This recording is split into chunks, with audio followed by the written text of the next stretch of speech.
Hey guys, Omni here. Welcome back to yet another breakdown we're going to be checking out for The Last of Us. We'll be diving into heavy spoilers breakdown of episode 3, more so than the first two episodes. This one introduces the largest changes to the story that we've seen so far, and while expanding upon Bill and Frank's relationship, giving us this lovely, tender love story sandwiched in between these bookends featuring Joel and Ellie.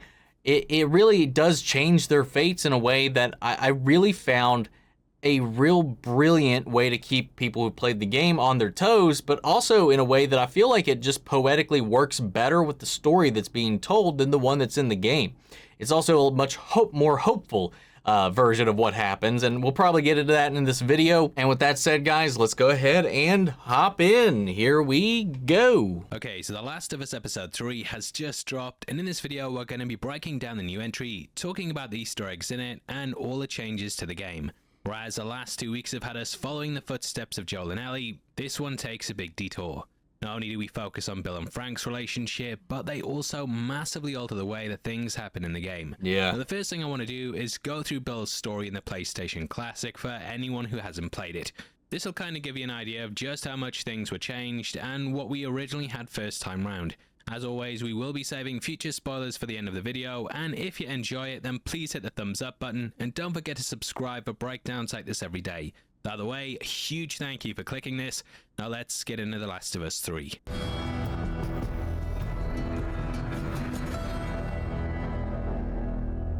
Now in the game you arrive in Lincoln, having just escaped the state building. This culminated in Tessa's death, and Joel and Ellie fled into the subway after being chased by Fedra.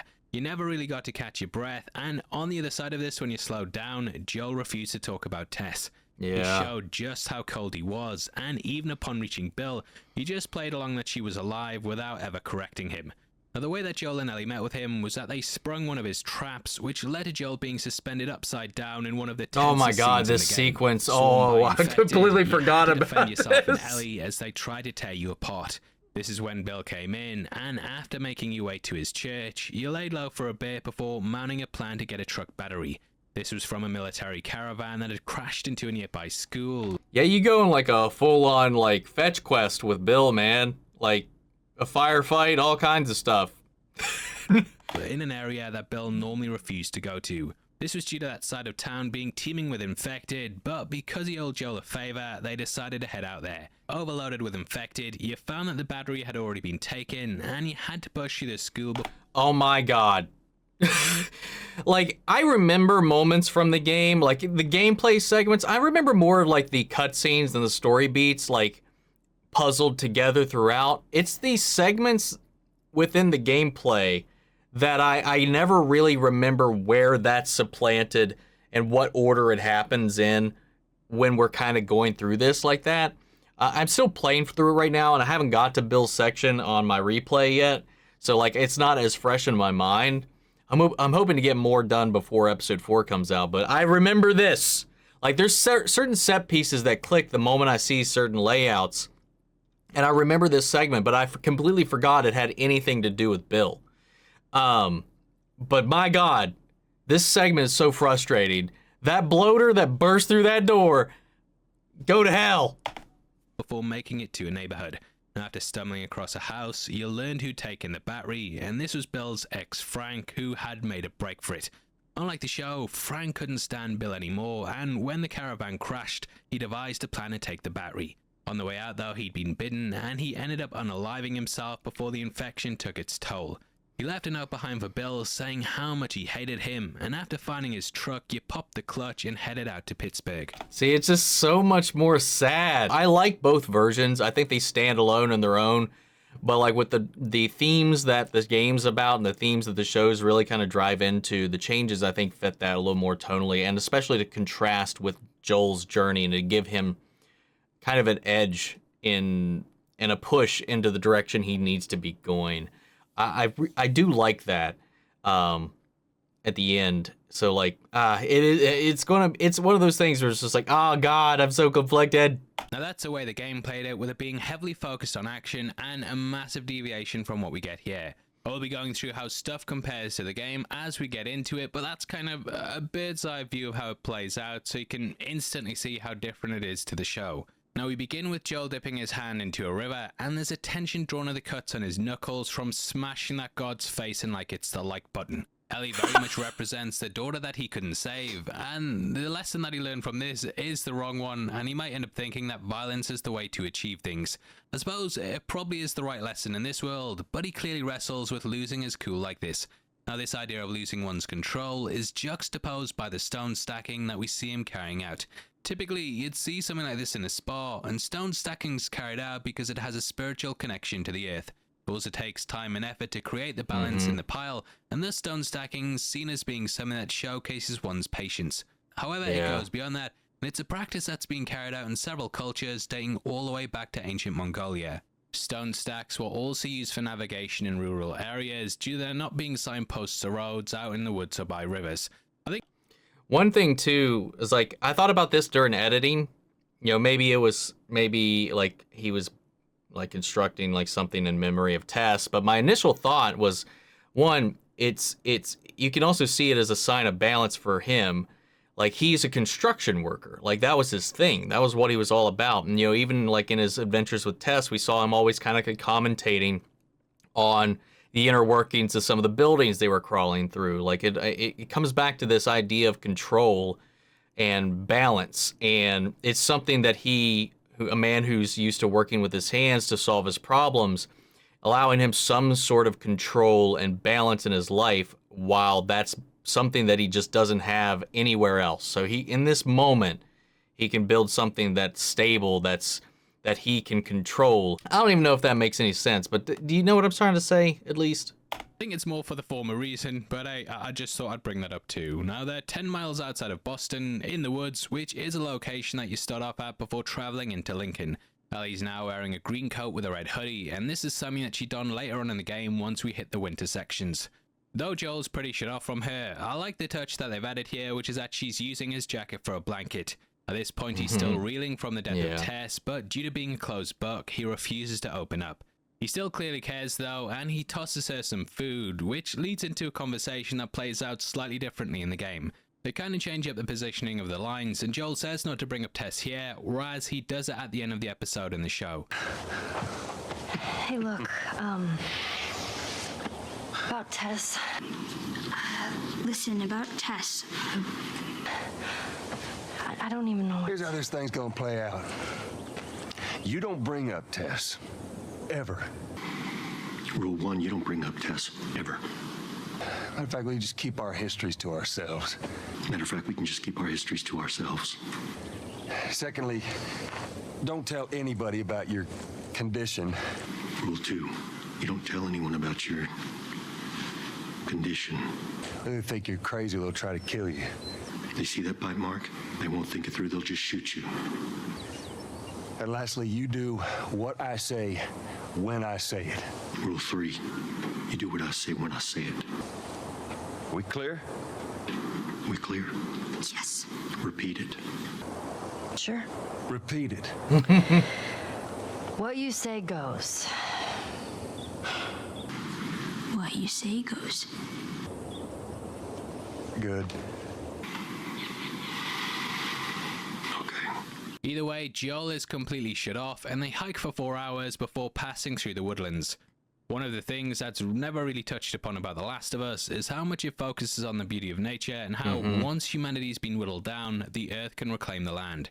Getting all hippie here, but cordyceps themselves could very much be seen as a defense mechanism for Earth, and tying back to the climate change comments, this could be the planet finding a way to get rid of us without creating Skynet. Big theory time for that, but Ellie asks Joel how he got his scar, and he says it's from the early days when someone shot at him and missed. Though he says that he shot back, it is possible that this could have come from the night Sarah died. See, that's what I thought. I cut that out of the reaction because I was like, wait, his later explanation could be, it just completely deterred that train of thought that I had. I mean, he could be lying not to touch on this subject, but yeah, that's what I thought too. And it may have been a stray from the soldier's bullets. The scar's up beside his temple, and I think this would explain a lot if he was reminded of that night every time he looked in the mirror. They travel to Cumberland Farms, which apparently is a real store in America, so I learn something about our cousins every day. This is a stash house where Joel's left behind supplies, but the real talking point here is the Mortal Kombat 2 cabinet. Ellie mentions her friend knew everything about this game, and this is likely Riley, who was touched upon in episode 1. I can't tell you how much money this machine swallowed at Animal Caravan Park when I was a kid, and me and my cousin Mark used to spend most of our time on a Saturday getting our asses kicked by Scorpion. Ellie brings up Mylena and how she used to rip off her mask to reveal her horrendous teeth, which is one of the most memorable fatalities from the game. Now, this scene actually pulls from the game itself, but instead of Mortal Kombat 2, we have a cabinet for the in-universe fighter called the Turning. And that is the character Angel Knives, and Ellie describes her fatality much in the same way that she does for Mylena here. Would you play this before? Never play this one? I had a friend who knew everything about this game. No. But I had a friend that knew everything about this game. There's this one character named Melina who takes off her mask and she has monster teeth and then she swallows you whole and barfs out your bone. I guess that is a benefit of being under the Warner Brothers umbrella, because so is Mortal Kombat right now. Apparently, there's this character called Angel Knives who'd... What was it? She'd punch a hole through your stomach before kicking your head off. I was never a big fan of these things. I wish I could play it. Obviously, Warner Brothers own the rights to Mortal Kombat, and with them owning HBO as well, they probably gave them that sweet, sweet corporate synergy deal, so we're not reduced to talking about this. Although the original Last of Us game didn't contain a poster for the game, the remake did, and they obviously released that, fully aware that it would feature in the show. We'll discuss more in our super spoiler section how this arcade cabinet could pop up again, so make sure you stay locked until the end if you've completed the games. Now we learn Joel hasn't been out this way in a couple of years, and later on we discover that he only went out there once. In the game, Joel had never actually been out to Billstown personally, so going out there was a bit of a desperate move. Ellie heads out into the back room, and you eagle-eyed viewers might spot a safe code up beside the door. This reads 109250, which I googled to see if it was a code used in the game. Unfortunately, it's not, and I think this is just an Easter egg to the codes you'd find dotted about the game that would lead to upgrades and extra ammo. In the back, Ellie discovers her own secret, with there being a door that leads into the store's basement. Now in there she finds some things that you'd normally run into the game, like lockers and filing cabinets, with them usually having items lying in them. Ellie then finds some Tampax, but she's interrupted by the sound of an infected. Here we find someone trapped under the rubble, with a fungus growing out of the top part of their head. This is completely grown out of one of their eyes, and as the clickers showed, the cordyceps attach to the brain and then grow up from there. Yeah. The brain of course controls the body, so doing this allows them to alter our behaviors and desires. Once it grew out, it ended up eating the eyes, and those further along in the infection chain ended up blind like the clickers are. Now in our first video, we discussed how the creative team wanted the infected to seem almost sympathetic, and there were times when you'd find them in a corner sobbing away to themselves. When you think about it, having a parasite bury its way into your brain is a horrifying thing to experience, and this idea of them being tortured souls is definitely apparent here. This guy probably came down here to hide out, and either the roof caved in or he became infected and then it happened. I don't think we can show because of demonetization, but Ellie cuts him open, and we see how his flesh has very much become the plant. She then takes mercy on him by ending his suffering, and Joel stashes his assault rifle. Like I said last week, I've always thought of him more as a pistol and shotgun guy, and with there not being much ammo out in the wild for it, it's completely pointless carrying it. However, him stashing it here is important, and it also ties into why he doesn't take any of Bill's guns. Joel believes he's returning here, and he still sees Ellie as a job rather than being a person. That's a this good letter point. At the end could have some effect on him, and it may end up changing the way he looks at the world. Now, they come across a downed plane, which Ellie of course hasn't seen before. She's lived her entire life in the QZ, and there wasn't exactly Turkish Airlines promising flights to Gotham and Metropolis.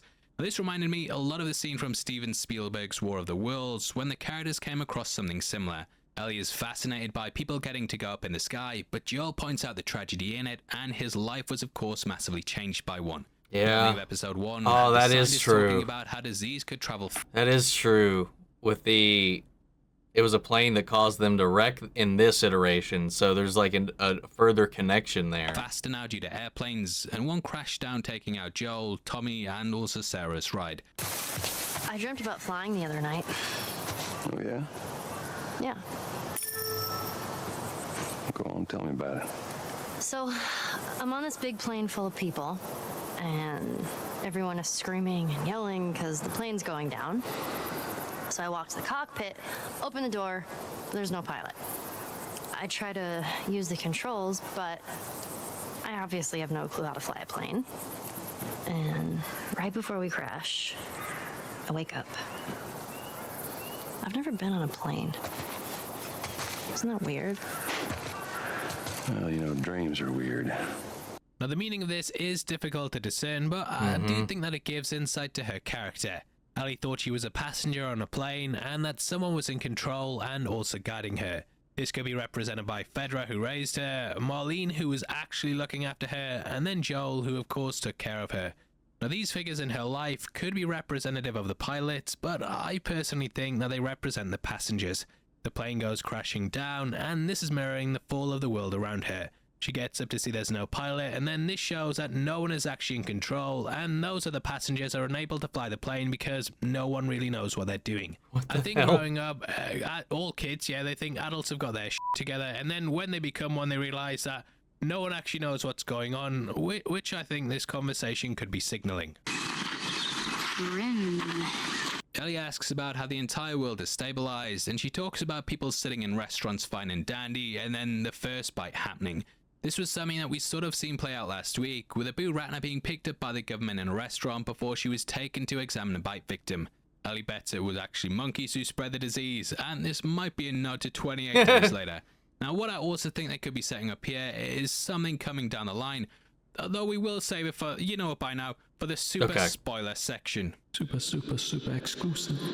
Now, Joel talks about the best theory for how they managed to spread so easily, and this is something that was also touched upon last week. He correctly guesses that the cordyceps mutated and they somehow got into the food supply. Last week we heard how they changed at a flour and grain factory, which we discovered acted as the perfect substrate.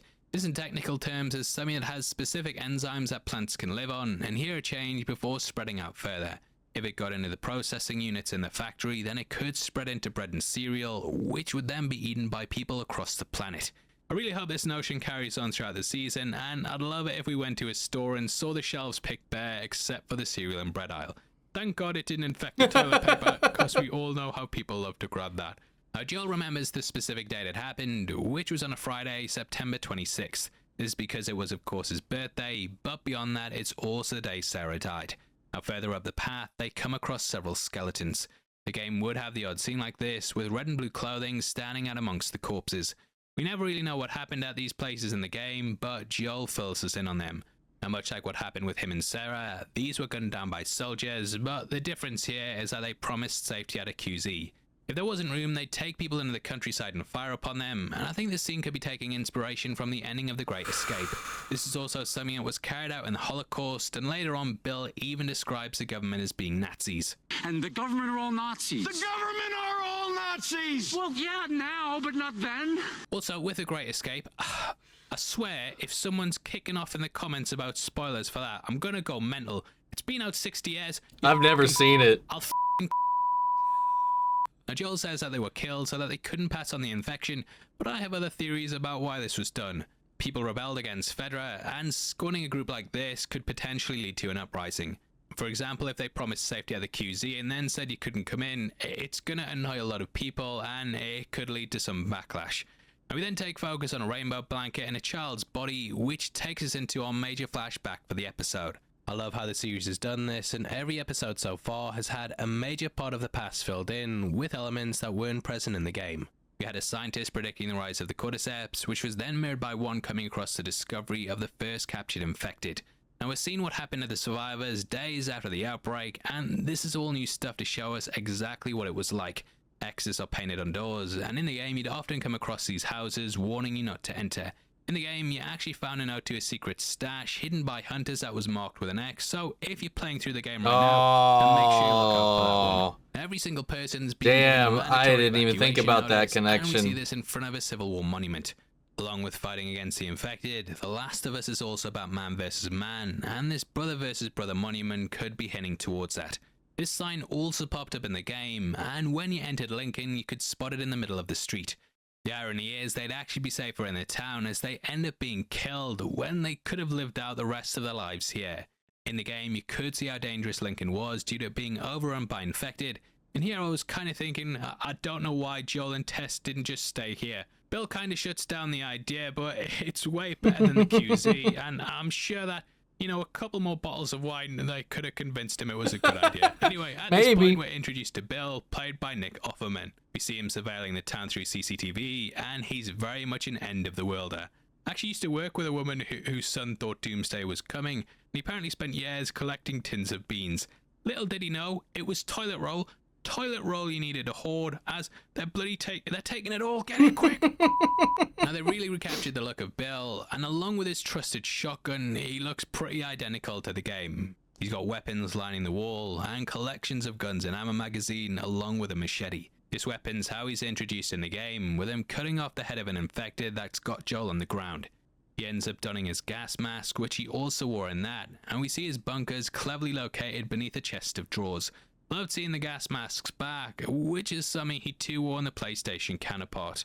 As we know, those spores have been removed from the series due to the creative team worrying that everyone would be asking why they aren't constantly donning gas masks. Again, I don't think people would have cared, but it could have also been for the budget or to see the actors' faces as they're terrified by the infected.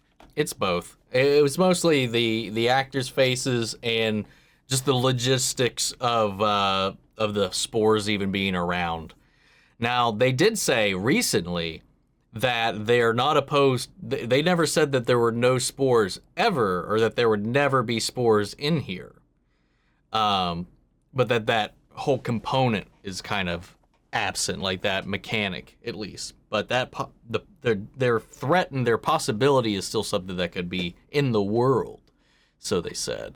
I don't know if that's a tease for something in this season, or a tease for something maybe we could touch upon in season 2. I don't know. But they did say that, like, well, we never said never, but we just said it wouldn't be like a thing. I don't know. It's a thing. It's whatever. Now, Bill's room also has some really cool details in it. We have his computer and can tell by the blue background that this is actually running Windows 2000. I had to double check whether that was Windows XP, but that had those luscious green hills, whereas this is more, let's say, plain. It shows Bill's focus and how he's not interested in frills. I think, anyway. Later on, we also see this room has a workbench in it. These pulled directly from the game, and they're what players use to upgrade their weapons. Also, forgot to mention last week that we actually had another nod to the game when Tess and Joel went into their backpack. They swung them off their shoulders and got on the ground, just like how Joel does every time he wants to craft something. There's also the magazines that we see throughout the episode. In the game, these were used for upgrade trees, and they helped you unlock special skills. Now, as Bill comes out of the ground, we can also see that he has a wine rack, and he raids a wine store later, showing how much it means to him when he serves a bottle to Frank. Frank is played by Murray Bartlett, and you might recognize him as playing Armand in The White Lotus. He's a complete opposite to Bill, and we can see this in many ways. Bill is kind of out of shape, and this is seen later on when the pair go jogging together. This actually speaks to their time in the apocalypse, as Bill's been kicking his feet up and living it up, whereas Frank has been fighting to survive.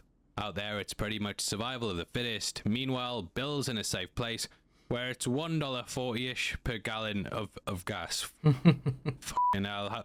Take me back! Now we see that Bill's door has an X on it with markings around it. Like the one before, these are pulled from the game, but they've also appeared in real life, and during Hurricane Katrina, they could be found on doors. These denote how many are inside, which team searched it, and the date that they did. We can also see that Bill's house was built circa 1793, which makes it from pre-Civil War era. This further adds to his old school persona and how he doesn't trust the government. He's a regular old Ron Swanson who loves guns and hates the New World Order. Anyway, the town is completely empty now, and we get a sort of last man on earth situation with him basically being able to do what he wants. Montages like this are I think this is the first thing I've seen that's got Nick Offerman in it. Most famously, I remember the one from the Dawn of the Dead. They went on a shopping spree in the mall, but it's also something that popped up in 28 Days Later with them going into the supermarket and just going wild with all the food. Now this is to the backdrop of the song Yes I'm Coming Home by Fleetwood Mac.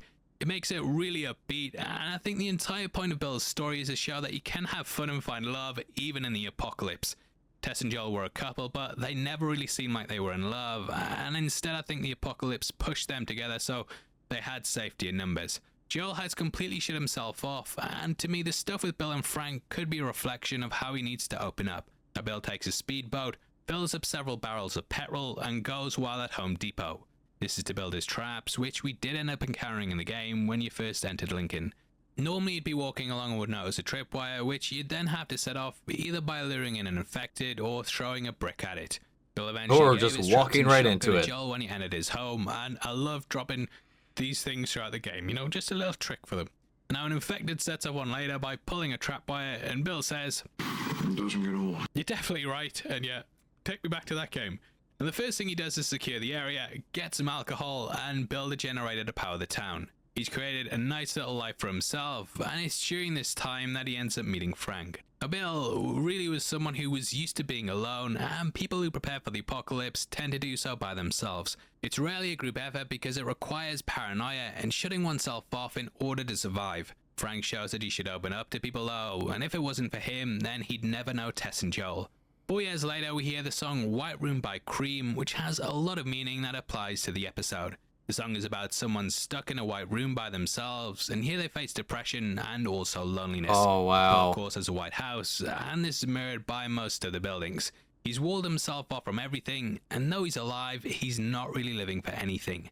This reminds me a lot of Alexandria from The Walking Dead, but there's no other people around, and therefore it's not really the restore of civilization. In the home, he is a poster for Don't Tread on Me, and this also brings a lot of meaning with it. Not only was it a Metallica song, but it was also a political slogan used in the American Revolution. It dates all the way back to the Bible, and in Latin the phrase is Noli me tangere. This means do not touch me, and it was said by Jesus to Mary Magdalene after his resurrection. The bond between physical and spiritual was at its highest during this point, and it came across more as a warning to her. I think it's more in line with a Metallica song, as it's the same as the cover that was used, and that song had lyrics like "Give me liberty or give me death." The rattlesnake imagery was inspired by Benjamin Franklin, who said that the animal was a great symbol for the American spirit. Anyway, a trap is triggered, and out in the Holy Dug, Bill finds Frank.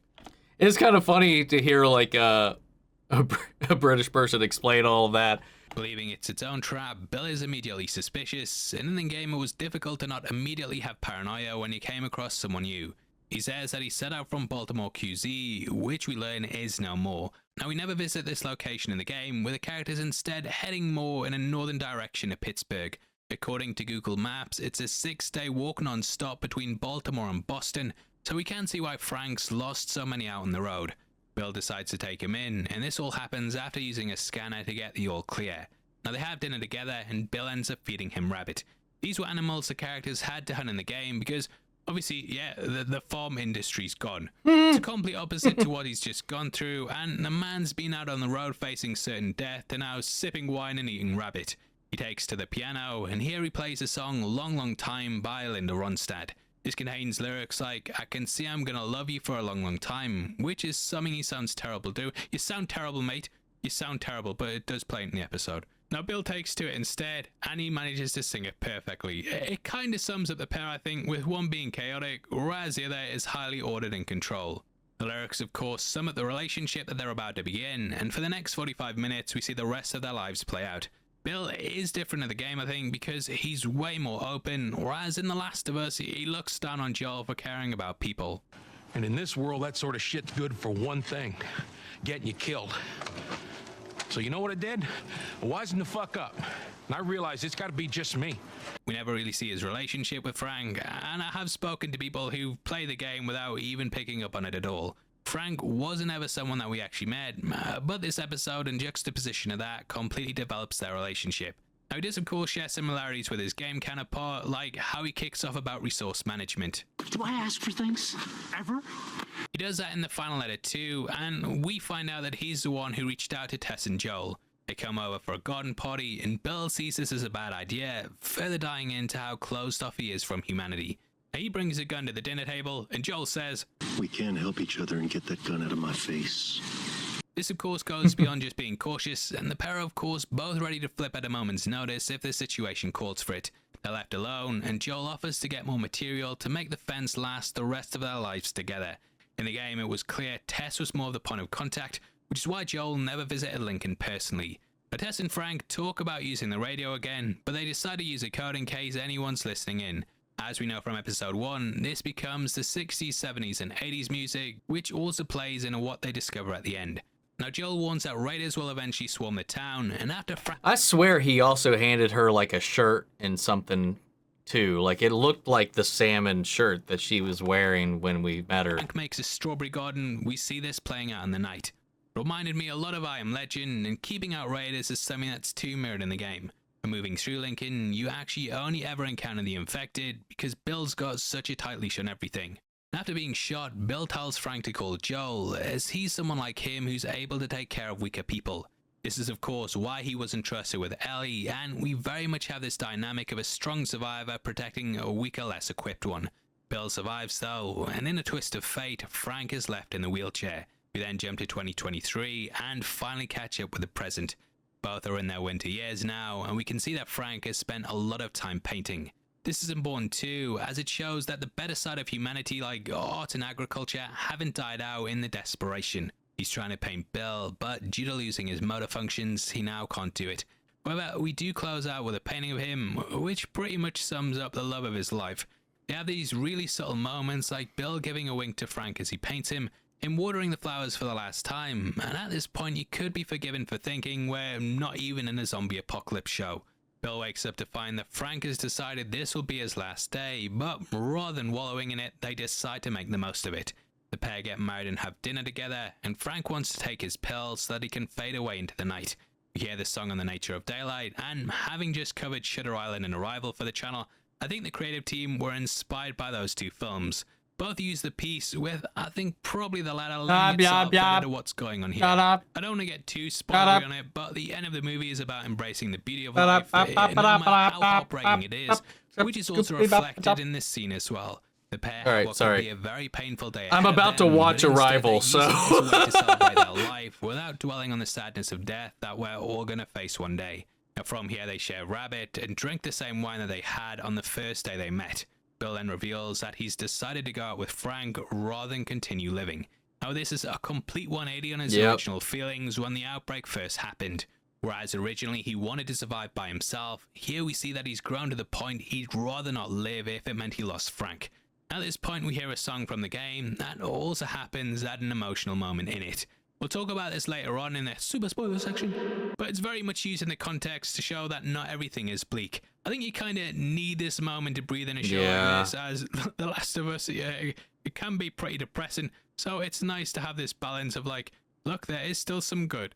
Ellie and Joel arrive at Lincoln to find the flowers starting to die, and the food on the table has started to mold. She plays some notes on the piano, echoing the earlier scene, and finds a letter which mirrors the one from the game.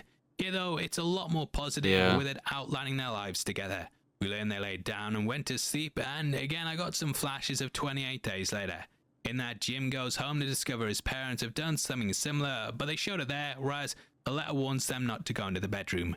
Now it's addressed directly to Joe, and Bill says that though he hated the world, there was one person worth saving. He's talking about Tess here, but now that position has of course shifted to Ellie, who he's gonna go on protecting.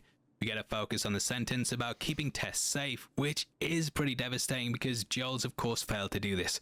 Instead of confronting the grief though, he immediately leaves and takes his mind off it by crumpling up the letter.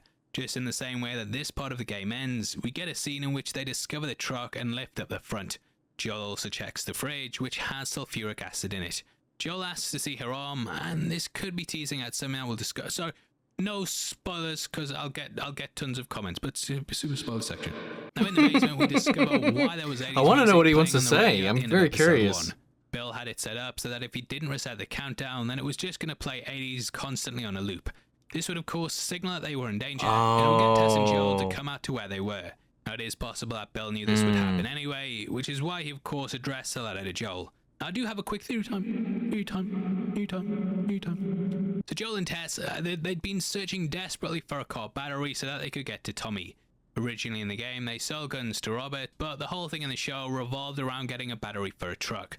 Bill of course has one, and I think that he might have had the 80s music on loop so that they were going to come out looking for him. He left them the keys for the truck because he possibly knew that they needed one, and thus this is very much his last Bill and testament to gift them with the ride that they've been looking for.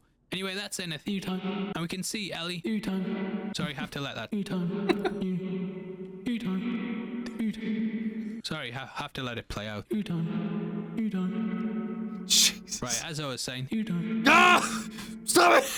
Right, as I was saying, the pair get some clothes and Ellie slips into the red t-shirt Yeah. that she wore throughout the game. She also finds a handgun, and I believe it's the same model as the one she carries in the source material. Joel gifts it to her in that, but here she takes it behind his back, which might cause some issues later on. Joel comes out, finally wearing the green checkered shirt that he dons throughout the majority of the story, and you might have noticed Frank wearing this earlier in the episode. They get in the car together, and originally in the game you had a much tenser scene in which you had to jumpstart it. Joel Damn. and Bill had to push it as the infected swarmed them, whilst Ellie sat in the ride attempting to pop the clutch. Love the little touch of her not knowing to wear a seatbelt, and together they head out as she discovers a tape in the glove box. No points for guessing what the song is, and we watch them ride out to Linda Ronstadt's Long Long Time. We close out to an open window with a picture of Bill hanging up, which takes us into our super spoiler section. Now, for this bit, I will be talking about elements that appear in both games. They aren't ending, well, one of them's an ending ruiner, but there are some moments and Easter eggs in the episode that will probably spoil things down the line. If you're out at this point, I'd really love you guys. Yeah, to there leave was the thumbs a up on the way reference out, to and make sure you subscribe two to not miss our breakdowns that I in caught. episode 4. Thanks. Right, what a f***ing shit. Not play the games. What the bloody hell's wrong with you? Anyway, the open window has a lot of big moments in the game. It's the menu screen for the first one, and in part 2 it's also the last shot as Ellie walks away. That summed up the end of her story, and here it's very much summing up the ending of Bill and Frank's. The Mortal Kombat 2 cabinet is pretty important as well, and I think it's something that's going to return in the series later on. It ties in massively with the Riley story, and in the DLC Left Behind, you played on the turning cabinet alongside Riley. Oh, that is So they'll do true. something similar in the Riley flashback, and have them imagining what it's like to play Mortal Kombat 2, wasting money, getting their asses kicked by Scorpion. Now on the road, Ellie also discusses Monkey, and how she bets that they spread the cordyceps. Monkeys actually show up in the game, and we end up encountering them when we enter the university. Turns out the Fireflies were experimenting on them to find a cure, due to them being so close to us on a DNA level. Might not have been a connection to that, but with monkeys potentially appearing down the line, I thought I'd bring that line up. The sulfuric acid could also be something as well, with that being administered in the series. In part 2, when Ellie and Dina bunker down, she ends up showing her arm. We discover that Ellie did a chemical burn on the bite using sulfuric acid, and this was then covered up with a tattoo once it healed. Ellie got sick of constantly having to hide her arm, so she carried this out once it became clear that the cure thing wasn't going to pan out. Now, also tying in with part 2, we get what could be a nod to the spaceship scene in that. Ellie talks about the car being like a spaceship, and in part 2, Joel takes Ellie to a museum for her birthday. Here they climb into an Apollo vessel, and then Ellie imagines what it's like traveling into space. Anyway, that wraps up the breakdown, and I think this episode kind of transcended the apocalypse to tell a story. This is something that's been at the heart of the show, and in the official podcast for episode 1, they said that the show was very much going to be discussing the positives and negatives of love. Here, it's a more wholesome outlook, but in the case of Joel and Ellie, we see how dangerous it is. Joel begins to love Ellie like she's his own daughter, and because of this, he dooms humanity by killing the Fireflies in order to save her life. So we have this idea that love can be a good thing, but also that it has its negatives as well, especially if someone stands in the way of it. I think this was important to explore with Bill and Frank, and it'll probably massively influence the future episodes, even if it's not obvious. Now, it's a big deviation from the game, so whether people prefer that or not is going to be something I think they're going to be going back and forth over. I think the stuff in the game works better as a level, because you travel through the graveyard, the school, and then you fight a bloater in it. Kind of ramps up to a boss, which I think works in a game, and the show kind of really needed to do something different. So they focused on character development, gave us a bit of a breather so it wasn't all doom and gloom, and they also managed to make one of the side characters way more fleshed out. I enjoyed it, I liked it a lot. I think we've had 3 really strong episodes. I know there's kind of back and forth at the moment, but let me know your thoughts below. And again, thank you for rocking with me. We are in a competition right now, giving away Wakanda Forever to 3 subscribers on the 15th of February. And all you have to do to be on the chance of winning is like the video, make sure you subscribe with notifications on. Go drop a comment participate, below with man. your thoughts on the episode. That was a great breakdown, dude. Really, man. He does such a good job at diving through all this stuff. There's so many connections I wouldn't even think to make. But yeah, man, that's the spaceship thing. That's gotta be a reason that line came in there. I have to believe that. Oh my God! But yeah, the Frank changes and the Bill changes and all of that. Like it's pretty substantial. I haven't listened to this week's podcast yet, but they've always given really great fleshed out reasons as to why they make the changes that they've made, and I always tend to like understand and lean that direction. So I'm very curious to see what they have to say once we get into it. I wish I probably should have listened to it before I chimed in on this one, but maybe I'll add it in later. Chiming back in now, I've listened to the podcast. It was longer than last week's actually, and they just kind of go into detail about their thought processes behind every moment. There's just way too much that to get into that I would just not be able to recap significantly or well enough or nearly as eloquently as they put a lot of the conversations and thought that they had and shared that went into the reasoning behind these changes. So I highly recommend, if you have not been listening to the podcast after each episode, to go check those out, because it was beautiful. This one was a really, really lovely one to listen to, I would say, on the whole philosophy behind this relationship. It's just, again, this episode was so good. And it's just like made better hearing the way and the passion that they have and the way they talk about constructing these changes in this narrative and this story and kind of what we can expect from it moving forward. But guys, what did you all think? Were there any Easter eggs and nuggets and connections to the games that you caught that maybe got skipped over in this? If so, sound off the comments. Let me know your thoughts down below. We'll carry on the conversation after the video. Make sure to subscribe to Heavy Spoilers. Subscribe to our channel if you'd like, if you're not already. If you enjoy this reaction, please leave a like and drop a comment, and go do the same over there for the original video. I'll have a link to that down in the description. Check out my reaction to this week's episode if you haven't seen it. And before you go, I want to shout out our channel legends: Manny Sherritt, Ryan Karen, Jason Coleman, Philly Bain, York Coruscant, Margaret Grace, Melita, Robert Anguiano, Raven McGann, Jeffrey Hale, M. Sephiroth, Jake Contrell, Amy Becca, and Josh Lee. Thank you guys so much for your continued support. That's it for this video, guys, and I'll see you all in the next one. Take care, everybody.